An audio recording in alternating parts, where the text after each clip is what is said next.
Allô, Michelove. Allô, Ça va? ça va très bien, merci. Écoute, je suis vraiment contente que tu aies pu répondre à l'appel. Je sais que ça fait vraiment pas longtemps qu'on se connaît, ça fait à peu près un mois, mais dès les premières secondes, j'ai vraiment aimé ton énergie. T'es vraiment venu me chercher. Je te regardais aller avec les élèves en classe, le dynamisme, l'amour, la passion. Puis qu'est-ce que je retiens beaucoup aussi au niveau de tes interventions, c'est que t'amènes vraiment les élèves à réfléchir. Fait que pour moi, dans ma tête, c'est comme c'est impossible que ces élèves-là terminent l'année puis qu'ils ont pas grandi. Et que j'aime vraiment ton travail. Puis le fait que tu aies répondu à l'appel justement pour la capsule, ben je suis certaine que les parents qui nous écoutent vont sortir de là enrichis. Et je voulais te dire merci. Oui, j'ai regardé tes capsules. J'ai regardé plusieurs de tes capsules et j'aime comment tu amènes les sujets, comment c'est décortiqué, c'est bien expliqué, c'est rassurant. Moi, je me mets à la place de parents qui s'y connaissent pas ou qui vivent certaines situations. Et puis, les vidéos sont tellement bien expliquées que je sens que ça peut comme vraiment les accompagner. Puis, du fait que tu m'aies contacté pour que je puisse moi-même participer à ces capsules, ben j'ai été plus qu'enchantée. Wow, c'est vraiment touchant, merci. Oui. Ben, écoute, pour les personnes qui nous écoutent, est-ce que tu pourrais te présenter et nous dire c'est quoi ton rôle, parce que présentement, t'es TES dans une classe d'adaptation secondaire. Oui. Donc, juste expliquer qui es-tu. OK. Moi, c'est Michelove Denry. Je suis éducatrice spécialisée dans une classe d'adaptation scolaire pour des élèves TSA. Je fais partie de l'équipe TSA. Puis, en général, avec les élèves, ben, mon rôle, c'est de les accompagner tout au long de leur année scolaire. Puis, quand je dis accompagner, c'est à tous les niveaux. C'est accompagner au niveau du comportement, accompagner au niveau de la régulation des émotions, accompagner au niveau de l'autonomie, accompagner sur plusieurs niveaux. Puis, c'est ma première année, parce que j'avais fait quand même plusieurs classes. J'avais déjà été en FPT. FPT, c'est formation préparatoire au travail. Et j'ai adoré. C'était des élèves TSA. J'ai adoré, mais c'est les élèves qui n'avaient pas la possibilité d'être diplômables. Parce qu'il y a plusieurs types d'élèves. Il y a des élèves, puis actuellement, moi, les élèves que j'ai, c'est les élèves qui suivent exactement le même parcours que le secondaire 1 du régulier. C'est juste peut-être décortiquer, modeler, adapter pour leur donner une chance de réussir, mais ils ont exactement les mêmes crédits que les élèves du secondaire 1. Donc, il y a rien de modifié. Et quand j'avais travaillé au FPT, eux, c'est des élèves que ils l'ont fait ce cours, mais ça n'a pas fonctionné. On a dû les modifier, ça n'a toujours pas fonctionné. Malgré qu'on ait modifié, ça fonctionne toujours pas. Alors là, on arrive au dernier recours qui est le FPT, formation préparatoire au travail. Mais ça les empêche pas pour autant d'avoir une formation puis de pouvoir travailler, d'aller sur le marché du travail. Fait que j'ai vraiment trippé. Puis par la suite, j'ai été éducatrice spécialisée. J'ai accompagné des élèves TSA, beaucoup plus vieux, qui étaient intégrés au régulier. Puis ça aussi, j'ai bien aimé. Mais si j'ai quitté, c'est pas parce que je n'aimais pas ce que je faisais. J'ai quitté pour des enjeux de transport. Et là, j'ai cette opportunité d'être en habileté sociale, en quelque sorte, et avec nos élèves. Puis je vois la différence, parce que moi, quand je les avais, ils étaient beaucoup plus vieux. Donc, la maturité joue pour beaucoup dans la façon d'intervenir avec l'enfant. Mais moi, j'interviens toujours avec cette... je nivelle vers le haut pour les élèves. Wow, ça c'est bon. Je nivelle vers le haut dans le sens que les élèves, c'est pas parce qu'ils ont un TSA que je vais tu peux non, je vais t'accommoder. Non. À un moment donné, tu vas arriver dans la vie de tous les jours où est-ce que ton parent ne pourra pas t'accompagner, où est-ce que ton professeur ne pourra pas t'accompagner et où est-ce que ta TES ne pourra pas t'accompagner. Donc, à ce moment-là, j'essaie de donner le maximum d'outils à l'élève pour qu'ils puissent être capables de fonctionner. Donc, wow. Un mot, niveler vers le haut. Niveler, toujours niveler vers le haut. Puis, c'est ça. Puis, et juste faire une petite parenthèse avant de continuer, j'ai quelques clients qui me posent souvent des questions sur le programme FPT, FMSS, puis je suis contente que tu en aies parlé. Donc, si jamais c'est un besoin pour vous d'avoir plus d'informations sur le programme FPT, FMS, écrivez-le dans les commentaires, puis moi, qu'est-ce que je vais faire? Je vais talonner Michelove pour qu'elle puisse revenir faire une autre capsule puis qu'on puisse aborder ce sujet-là pour que vous ayez plus d'informations à ce sujet parce que oui, les écoles approchent beaucoup d'entre vous puis vous parlent de ce programme. Vous comprenez, on survole, mais parfois, quand j'écoute les questions, les préoccupations des parents, je vois que il y aurait besoin de plus d'informations à ce sujet. Donc, Michelove, comme elle a travaillé là-dedans, je pense qu'elle serait une bonne candidate pour vous expliquer la chose. Donc, on ferme la parenthèse et on poursuit. Donc, Michelove, quelles sont les stratégies que vous utilisez, que ce soit toi, l'enseignante, dans la classe, pour gérer les comportements et les défis émotionnels ou sociaux des élèves dans la classe? OK. En fait, comment qu'on fonctionne? Dans la classe, on a différents coins. Premièrement, l'aménagement de la classe, ça joue pour beaucoup. Beaucoup. Donc, notre classe est sectionnée par section. On a des petites sections. On a une section où est-ce que on a aménagé un pouf dans lequel, et avec un panneau, un paravent. Et c'est un endroit vraiment où est-ce que l'élève peut aller se reposer dans le pouf. Il est seul avec lui-même dans le pouf. On a une autre section que c'est un divan avec un panoramique d'un paysage de plage ou de forêt. Et la personne, encore une fois, est seule. Et on a 2 tables derrière le paravent sur laquelle l'élève peut faire des dessins, peut être seul, mais à ce moment-là, il y a 2 places. Pourquoi on a aménagé la classe comme ça?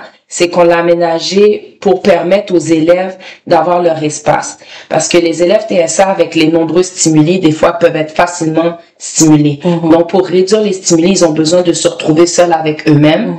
Donc, en créant ces espaces-là, on a réduit de beaucoup les comportements dans la classe. Parce qu'avant, au début de l'année, on n'avait pas ça. Puis quand on l'a aménagé, ben les élèves étaient contents. Ce qu'on a profité de faire avec l'enseignante, c'est que elle avait fait un sondage pour les élèves. Puis ça, c'est quelque chose qui fonctionne, OK? Ça fonctionne vraiment. On a fait un sondage pour leur demander qu'est-ce qui était satisfaisant et qu'est-ce qui n'était pas satisfaisant dans la classe. Fait qu'ils participent. Ils ont participé au changement de la classe. Donc, on prend toujours en compte les élèves. On essaie de les impliquer le plus que possible dans le processus. On a un système de régulation dans la classe qui est comme vraiment proche de la porte d'entrée. Et des fois, ce qui arrive, c'est tout dépendant de quand on revient du temps des fêtes ou quand on sent que les élèves sont un peu plus fatigués. Des fois, je leur dis, je sais pas, j'aime pas l'ambiance, il y a eu beaucoup de chicanes aujourd'hui. Est-ce que vous pouvez aller me dire, vous êtes où dans les murs de régulation? Le mur de régulation, il y a comme 4 sections. Malheureusement, j'ai pas de visuel pour vous, mesdames et messieurs, mais il y a une section jaune, il y a une section verte, il y a une section où on est dans le rouge et il y a une section où est-ce qu'on est dans le bleu. Avant de continuer, retiens. Oui. Parce que je suis allée dans la classe de Michelove, passer une journée, puis je voulais vraiment qu'elle nous en parle, puis elle m'a devancé, c'est très bien. J'avais pris une photo de cette section-là. Donc, qu'est-ce que je vais faire par la suite? C'est que je vais faire un petit montage pour que vous puissiez voir justement cette section, que vous ayez le visuel, parce que c'est quelque chose de vraiment bien. Puis si jamais, là j'ai quelque chose en tête, puis si elle n'en parle pas, je vais faire la suite par après. OK.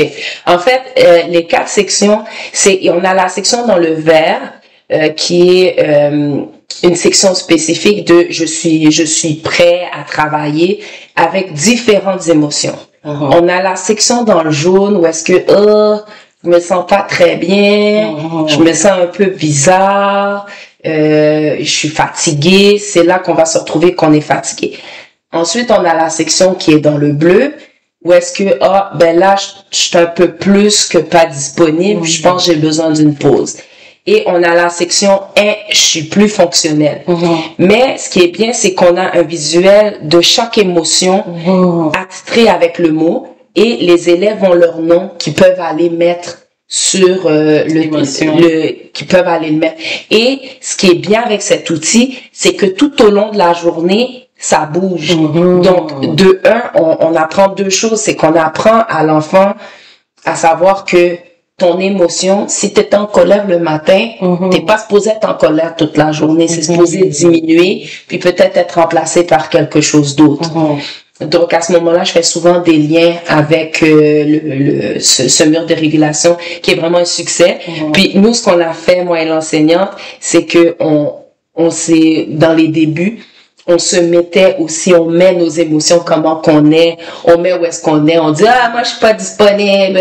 Puis des fois, on dit, moi, j'ai envie de faire des bêtises aujourd'hui. Des fois, on fait des blagues, parce que l'humour, c'est quelque chose qui marche avec les élèves. Même si c'est des élèves TSA que des fois, ils comprennent pas certaines petites subtilités, mais c'est quelque chose à travailler. Puis, ce qu'on fait aussi, c'est que on a un système aussi d'émulation de classe, dans lequel on a les règlements de classe. Puis, chaque règlement de classe a été vu avec les élèves. Puis, au préalable, on les a lus, on a montré des exemples. Et ce que j'ai fait aux élèves, c'est que je leur ai fait signer. C'est comme s'ils prennent un contrat de je l'ai lu, je l'ai signé, donc je m'engage à le respecter.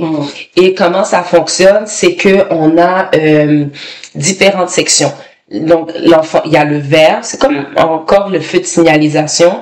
On a le vert, le rouge, le vert, le jaune et le rouge. Donc, dans le vert, on a droit à 3 chances parce que personne n'est parfait. Même les adultes, on n'est pas parfait. Donc, on a 3 chances dans le vert, on a 2 chances dans le jaune et on a encore 2 petits jetons dans le rouge.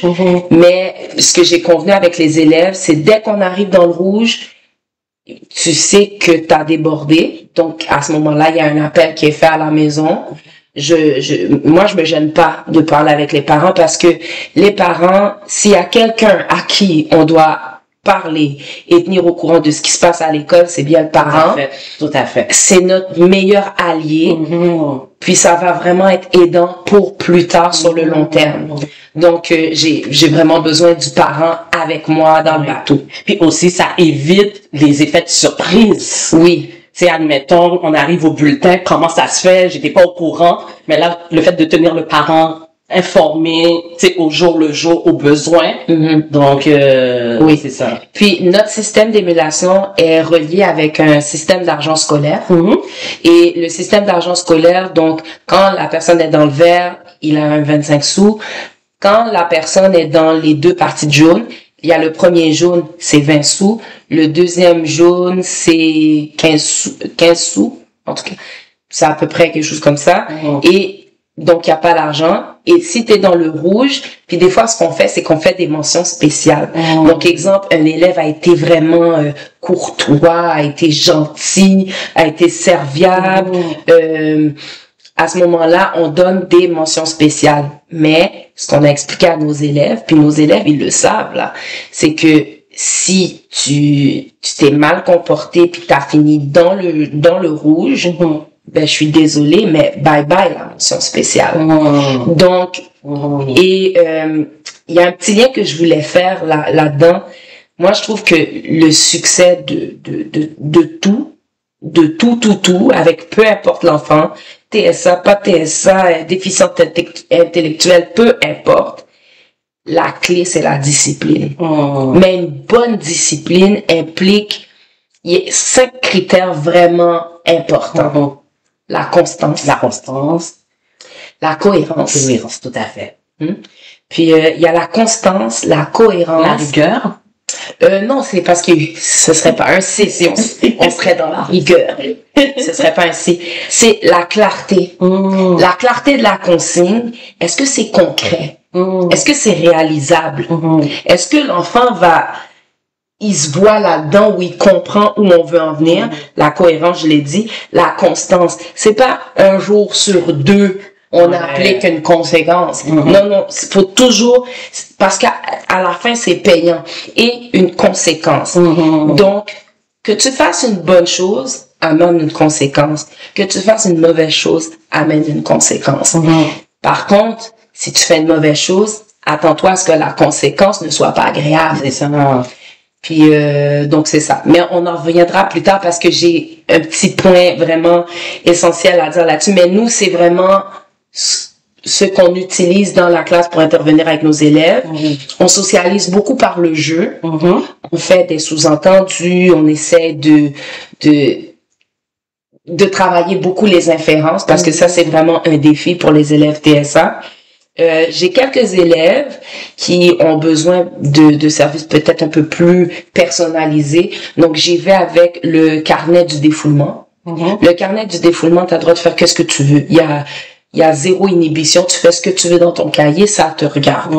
Donc, à ce moment-là, l'élève peut se défouler. Ça, c'est plus pour les enfants impulsifs, qui se gèrent jamais, qui parlent tout le temps. Il faut qu'ils disent des choses qui sont pas nécessairement acceptables au niveau du public. Donc, ça, c'est un outil que j'utilise beaucoup.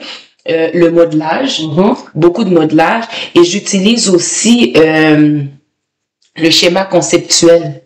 Donc, schéma conceptuel, je prends une feuille blanche tout de suite, c'est dans le concret, c'est dans le moment présent, maintenant que je présente à l'élève, regarde, t'étais là, ça c'est toi, ça c'est, voici, t'es là ou t'es là. Tu veux retourner, est-ce que tu veux rester en classe? Oui, je veux rester en classe. Ok, mais pour aller en classe, faut faire qu'est-ce qu'il y a à faire. Puis là, en ce moment, t'es pas disponible. Fait que quand on n'est pas disponible, on va là. Et mes élèves, bien qu'ils soient TSA, j'essaie, puis qui sont comme proches du régulier en termes de académique, j'essaie donc le plus possible de coller mes interventions comme s'ils étaient au régulier. Et à ce moment-là, nous, on a un local de prévention. Ce n'est pas un local de retrait, c'est un local de prévention. Pourquoi prévention? Parce que c'est différent.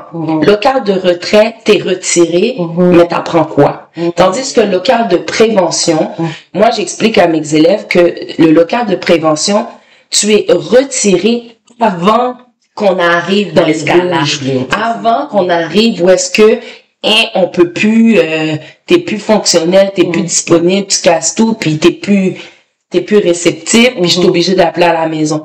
Par contre, même si je t'envoie dans le local prévention, je suis obligée d'appeler le parent pour dire que l'enfant a été sorti. Pourquoi il a été sorti? Voici, tata, on a, mais ça s'est arrangé, c'est réglé. En général, si l'enfant va dans ce local, c'est réglé. Il se passe supposé y avoir d'autres conséquences à la maison. Parce que déjà, c'est difficile pour parce qu'en général, les TSA, même si on nomme que il préfère rester tout seul, il aime pas se jouer avec le monde. Non, ils aiment la petite vie sociale, bien qu'ils ont des difficultés, ils aiment le petit côté social, ils aiment le petit côté public, il y a du monde alentour, je suis pas tout seul, je suis avec un groupe. Le sentiment de groupe est pour tout le monde, qu'on ait une déficience, qu'on ait un TSA, peu importe la problématique qu'on a, on a toujours à la base, les TSA sont des humains. C'est ça. Et ils veulent se retrouver avec d'autres humains, puis quand même avoir un sentiment d'appartenance. Puis le sentiment d'appartenance a été créé depuis le début de l'année, en fonction que on passe du temps ensemble, on leur pose des questions, on leur demande comment ça va, on implique un peu de notre vie de tous les jours. Moi, je leur parle de mon chat, mais des choses vraiment de base, mais je leur parle de mon chat. Donc, il y a comme un lien qui s'est créé parce que moi, je me dis, une classe n'est pas fonctionnelle si vous n'avez pas le lien. C'est ça. Si on est rapport dominant-dominé, c'est ça. Je vois pas en quoi l'enfant peut apprendre. Fait que moi, je suis pour la relation où est-ce que on apprend l'un de l'autre. Autant que l'élève peut apprendre de moi, je peux apprendre à l'élève. Puis je me place dans une situation où est-ce que je le comprends dans qu'est-ce qu'il vit, puis je l'accompagne dans qu'est-ce qu'il vit. Puis un TES se doit d'avoir de la patience. De la patience et de la tolérance. Moi, j'ai des journées où est-ce que je suis pas du monde. Mais c'est aussi d'être capable d'être transparent avec l'enfant, de lui dire, regardez, aujourd'hui, je n'ai pas une bonne journée. Ça se peut que la mèche soit un petit peu plus courte aujourd'hui. Mais c'est correct de leur dire. Puis, malgré tout ça, c'est encore dans le volet éducatif. Ils apprennent. Puis si, moi, adulte, je suis pas capable de dire bonjour à ma collègue, comment je peux demander à l'enfant d'être poli et de dire bonjour et de faire preuve de civisme? Fait que tout commence par les adultes. C'est vrai. Tout commence par les adultes. Puis souvent, c'est ce qui est regrettable. On est entre collègues, on se dit pas bonjour. Puis les élèves voient. Mais les élèves le voient. Ils sont notre public. Donc ça commence par là. Donc même le parent, si vous parlez mal de l'enseignant, puis après l'enfant vient à l'école, attendez-vous pas à ce que ce soit la meilleure collaboration. Donc, même si vous avez des petits différends avec l'enseignant, on s'entend que notre objectif, parents, les adultes intervenant auprès de l'enfant, on a tous un seul et même but, la réussite de votre enfant. C'est ça. Donc, l'essentiel, c'est la réussite de votre enfant. Donc, faut travailler en collaboration. Ouais, c'est vrai. Puis, je voudrais juste faire reculer un petit peu en arrière, parce que j'avais dit que j'allais revenir. Mais lorsque j'étais venue dans ta classe, dès les premières minutes que les élèves sont rentrés, ils ont été mettre leur nom sur l'émotion qu'ils ressentaient. Puis, c'est ça, le cours a commencé. Toi, tu es allé voir le mur.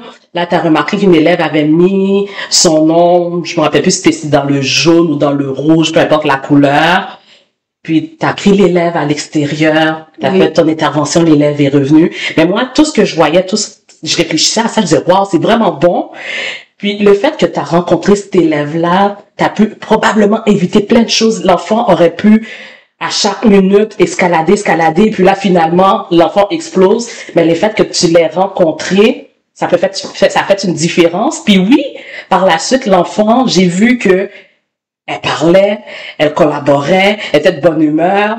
Qu'est-ce que tu as vu avec elle? Qu'est-ce que tu lui as dit? C'est pas grave. L'important, c'est que lorsqu'elle est revenue en classe, elle était disposée, elle était disponible. Oui. Ben, ça, c'est l'avantage du mur du mur de régulation qui pourrait être même applicable à la maison.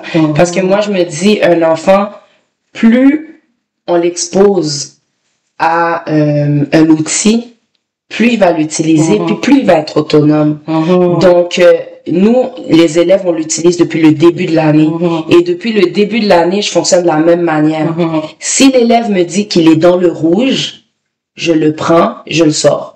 Ou si l'élève me dit, oh, je suis calme, mais je vois très bien qu'il est pas calme, des fois, je vais lui nommer, mais non, tu as l'air de quelqu'un qui est embêté, tu as les sourcils froncés, je sais pas, t'es pas comme d'habitude. Moi, je pense que t'es plus dans le jaune. On va sortir, on va en parler. Et j'en profite toujours parce que moi, ça me permet de créer un lien avec cet élève, un lien autre que dans un contexte de groupe. Puis, le problème n'est pas réglé devant tous. C'est ça. Puis, des fois, ce qui arrive, c'est, tout dépendamment de la situation, ça m'est déjà arrivé qu'il y a des situations où est-ce que l'élève était dans une section, puis quand on l'a réglé, je trouvais que c'était un exemple pertinent que je pouvais utiliser pour le reste du groupe. Donc, j'ai demandé à l'élève, est-ce que c'est correct si je mets ton exemple pour le groupe, juste pour leur donner un exemple, parce que cette situation pourrait leur arriver. Puis elle m'a dit, oui, c'est correct. Fait que j'ai dit OK, fait que j'ai utilisé cet exemple pour la classe. Puis il est arrivé d'autres situations où est-ce que les élèves étaient dans la même situation. Puis j'ai dit, ah, tu vois. Puis c'est surtout, j'essaie de faire des liens. Des liens avec qu'est-ce qu'on a déjà appris, qu'est-ce qu'on voit. Puis je répète souvent les mêmes choses. Répète, c'est... Hein? Ça fait preuve de patience. Donc, je vais savoir en quoi consiste une journée typique dans une classe spécialisée. Quel type d'activités ou de projets sont proposés aux élèves? OK. En fait, dans la classe, quand on commence, on accueille les élèves dans l'ensemble. Des fois, il peut arriver que l'autobus arrive en retard. Donc déjà, juste ça peut affecter la dynamique du groupe. Donc, on tient compte de tous ces petits, de tous ces imprévus. Donc, une fois que tous les élèves sont arrivés, on se dit bonjour. Ça, c'est notre exigence dans la classe. Et par la suite, ils commencent avec un 15 minutes de lecture obligatoire. Parce que 15 minutes, il y en a pas beaucoup qui lisent. On les encourage à lire. Puis on a aussi des outils pour la lecture. S'il y en a pour qui c'est plus difficile de lire, on a genre un crayon que on met sur le texte qui lit, le CPEN. Donc ça peut être utile aussi. Donc ça c'est bien. Puis ce qu'on fait aussi, c'est que nous ce qu'on fait beaucoup, c'est qu'on joue avec l'horaire. Surtout en adaptation scolaire, on joue avec l'horaire parce que nous, ce qu'on a remarqué en début d'année, c'est que l'élève, la première période, il est disponible. La deuxième période, il est disponible. Il revient du dîner. Après le dîner, je sais pas qu'est-ce qui se passe pendant le dîner, mais il est plus disponible. On arrive à la troisième période, c'est pas la même disponibilité que le matin. Donc, on se permet, et c'est ça l'avantage de l'adaptation scolaire. Si l'élève avait été au régulier, ben là, tout va être saussade, que tu sois pas disponible, je suis désolée, mais tu vas quand même faire ton cours de mathématiques.